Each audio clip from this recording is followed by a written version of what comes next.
Latest update kina Maymay Entrata and Edward Barber. Ating pag-usapan. What's up mga kamarites?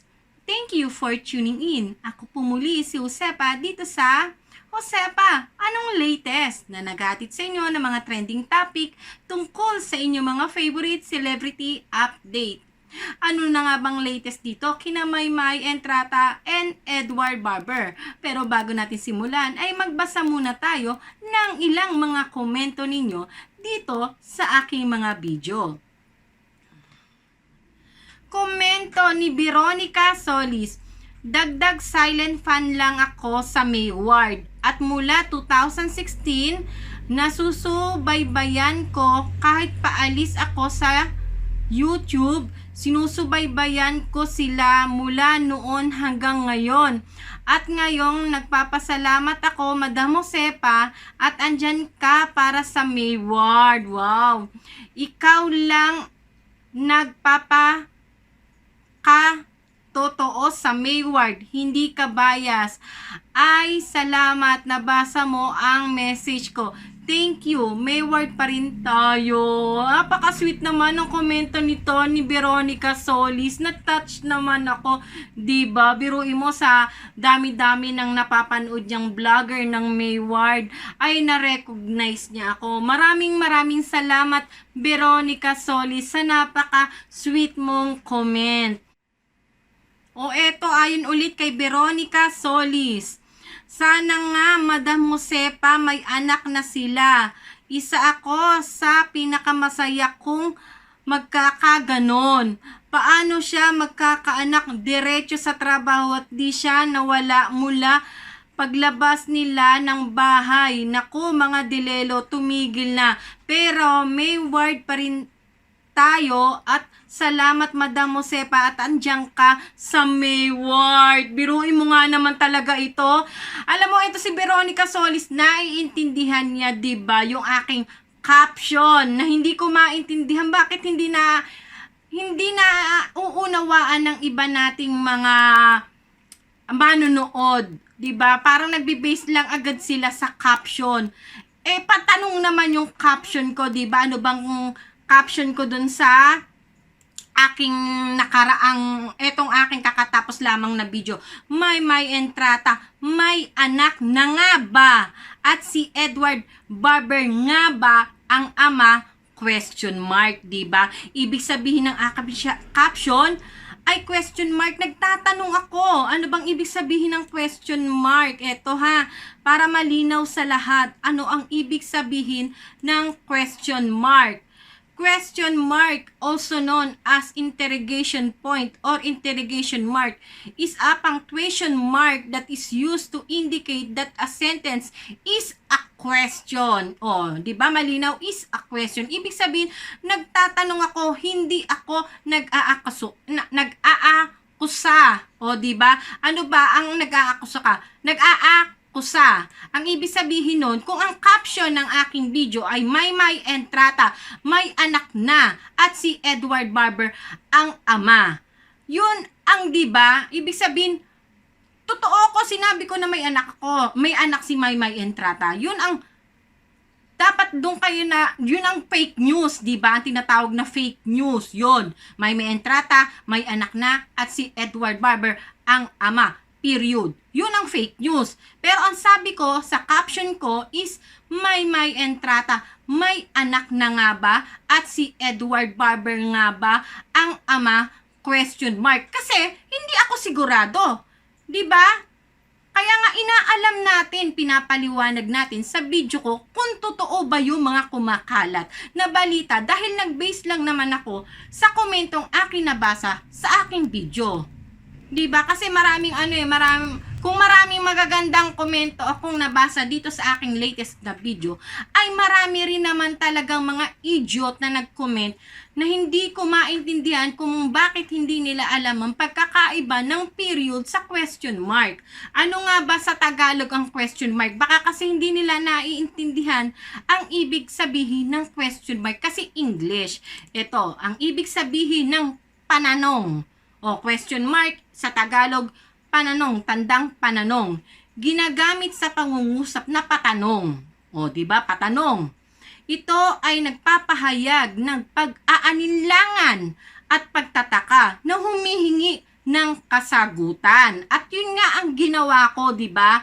May nagtanong sa aking video, di ba? Sinagot ko ng naaayon sa aking pagkakaalam dahil mula naman talaga ng si Maymay Entrata at Edward Barber ay lumabas sa PBB, ay hindi naman natin nakitang lumaki ang tiyan ni Maymay Entrata at hindi rin natin nalaman sa dami ng kanilang show, 'di ba? Sa dami ng kanilang mall show, 'di ba? Sa guesting, kailan nabuntis si Maymay Entrata? Yun ang pinaliwanag ko sa video ko. Pero dahil nga ang mga tao talaga namang hindi natin talaga, ito yung sinasabi kong ano ba tawag sa mga taong ganito? Gustong naghahanap lagi ng big issue. Yan. Big issue, maliit. Kaya siguro si Edward nanahimik na lang. Kasi kahit anong paliwanag niya, di ba, tungkol do sa kondo, may maniniwala ba? Kasi di ba ang kasinungalingan? Kung anong iyong paniniwalaan, kahit anong paliwanag mo, yun ang iyong paniniwalaan, di ba? O eto ang iba pang ibig sabihin ng tandang pananong sa Tagalog para tayo magkaintindihan. Patanong, ito ay uri ng pangungusap na nagsisiyasat o nagtatanong. Nagsisimula ito sa malaking titik at gumagamit ng bantas na takdang pananong o question mark sa English ang takdang pananong. Gumagamit din ito ng mga salitang patanong tulad ng ano, sino, saan, kailan, kanino, bakit, paano, alin, ilan, at gaano, at etc. pa, di ba? Ibig sabihin, hindi ka sure, di ba? Kaya inaalam mo kung totoo ba yun, di ba? Kaya nga yung caption ko is, merong buntis nga ba? May anak nga ba? Nga ba? Ibig sabihin, hindi ako sure. Kaya nga meron nga ba Hindi ako sure, di ba? Kaya may question mark. Pero hindi ko maintindihan paano naging fake news o clickbait na sinasabi nyo, di ba? Nagtatanong nga ako doon sa caption ko dahil hindi nga ako tiyak, di ba? Hoy, nako talaga, minsan nakakabuisit din minsan magbasa ng ano, pero hanggang sa marirealize mo na lang, pag pinatulan mo ng konti, marirealize mo, useless na patulan mo sila, kasi paniniwalaan din naman nila yung gusto nilang paniwalaan. Kaya, ikaw na lang ang umunawa sa kanila, diba? Pero maraming salamat sa mga nananatili pa rin sa aking YouTube channel.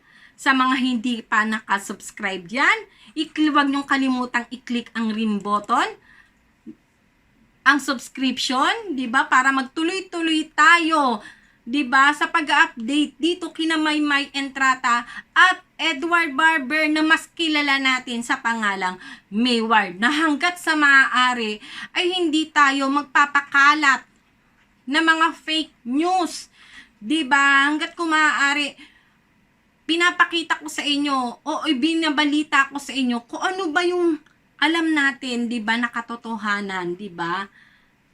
Ako nga hindi nga ako naniniwala diyan sa ang tagal-tagalan niya kay yung sa isang vlogger, 'di ba? Hindi na siya naka-move on do sa issue ni Edward Barber. Na palabang pinalalabas niya sa kanyang mga video ay si Edward talaga naman, 'di ba? Na talaga may ginagawa do sa kondo, 'di ba? Ako dito lagi kong pinoprotektahan na iyan ay isa lamang barkadahan dahil yun naman talaga ang katotohanan. 'Di ba? Oh my gosh, ba't humaba ng humaba at parang pinatulang ko na iyang mga balitang iyan. O siya, move on na tayo. Maraming salamat sa mga komento ninyo. Nasa sobrang dami ng inyong comment ay talaga namang hindi kayang basahin lahat ng inyong lola dito sa aking video dahil baka kulang ang isang araw kung lahat iyon ay aking babasahin, pero pipilitin ko pa rin na kahit papaano ay mapag-usapan natin iyon, yung mga komento ninyo dito sa aking video. Syempre, 'di ba? Sabi ko nga, hindi lahat ay sasang-ayon sa opinion mo. Kaya salamat din sa, kumbaga sa 100%, salamat sa 20% na mga negative o mga hindi naniniwala o hindi sumasang-ayon sa paniniwala natin, 'di ba? Sa paniniwala ko sa video ko, salamat din dahil naglaan ka ng oras, naglaan ka ng effort na mag-comment dyan, maglabas ng iyong hinanakit, di ba? Galit, ayan, para lumuwag ang iyong nararamdaman. Sige, ilabas mo na lang dyan. At kung minsan nabubisit din ako sa mga komento, mga ganyan na sobrang toxic, marirealize ko rin naman at nare-realize kung ganun talaga kayo. Hindi naman tayo lahat ay pare-pareho, kaya intindihin ko na lang kayo. O siya, move on na tayo. Ayon naman kay Alicia Fernandez. Good evening, Ma'am Josepa. Masaya ako if totoo na may anak sila dahil yun ang ating pangarap na sila ang magkatuluyan. We love Mayward so much. Sana sila din ang forever. We pray always to them. To them. Salamat, ma'am, sa update. Kita nyo, di ba? Sinabi ko naman sa inyo, kung may mga negative na mga komento sa mga video ko, eto, si Alicia Fernandez ay isa sa mga positibong nagko-comment dito sa aking mga video na tanging ang hangad ko lang ay pasayahin kayo o i-update kayo tungkol kina Maymay Entrata at Edward Barber. Diba? Maraming salamat sa komento mo, Alicia Fernandez. Talaga namang mas lalo ako na i-expire, diba? Na ipagpatuloy ko pa ang pag-update dito kay Maymay Entrata at Edward Barber dahil nakikita ko, nababasa ko sa mga komento ninyo na marami akong napapasaya. Diba? Mas marami akong napapasaya sa mga video ko kaysa, diba? Kaysa sa mga negative na puro hinanaing, puro galit lang ang laman ng kanilang mga puso. Salamat, Alicia Fernandez, sa komento mo. Eto, sabi naman ni Baby Lynn Gobres. Sana po maging ninong si Edward. Diba? Hashtag Mayward pa rin forever. God bless po, Admin Josepa. Heart, heart, prayer. Diba? Ang sweet ng ating mga kamarites. Salamat, Baby Lynn, God bless. Diba? At eto, huling komento na aking babasahin. Last na komento na ating babasahin ayon kay Bergie Iskanelam. Naku po, wala pa silang anak. Fake news yan. Eto, sinasabi kong isa sa mga negative. Diba? Fake news yan. Huwag gagawa ni kwento, ni masama yan. Eto, sabi niya, ulitin natin. Naku po, wala pa silang anak. Fake news yan. Eto, kakasabi ko lang nito kanina, Bergie. Ayan. Patanong po ang aking caption sa video ko, diba? Maymay Entrata, may anak na nga ba? May anak na nga ba? At si Edward Barber nga ba ang ama? Question mark. Hindi ko po sinabing Maymay Entrata may anak na at si Edward Barber ang ama. Period. Yung po ay malaking pagkakaiba dahil ang una po ay patanong na naghahanap tayo ng kasagutan at paliwanag at yun ang isa naman po ay tuldok o ibig sabihin sigurado na siya. Yun ang kung diba?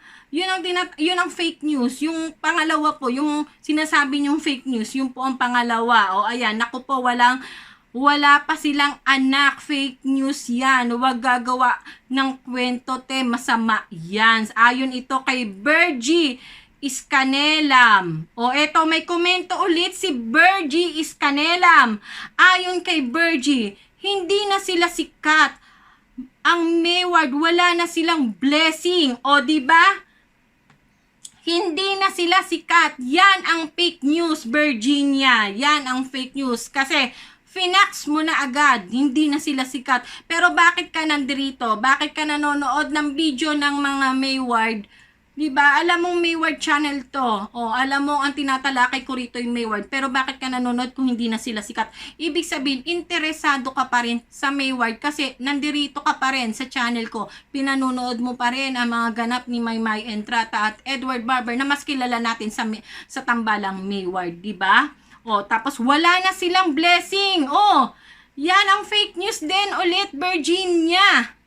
Bergie pala. Bergie, tinan mo?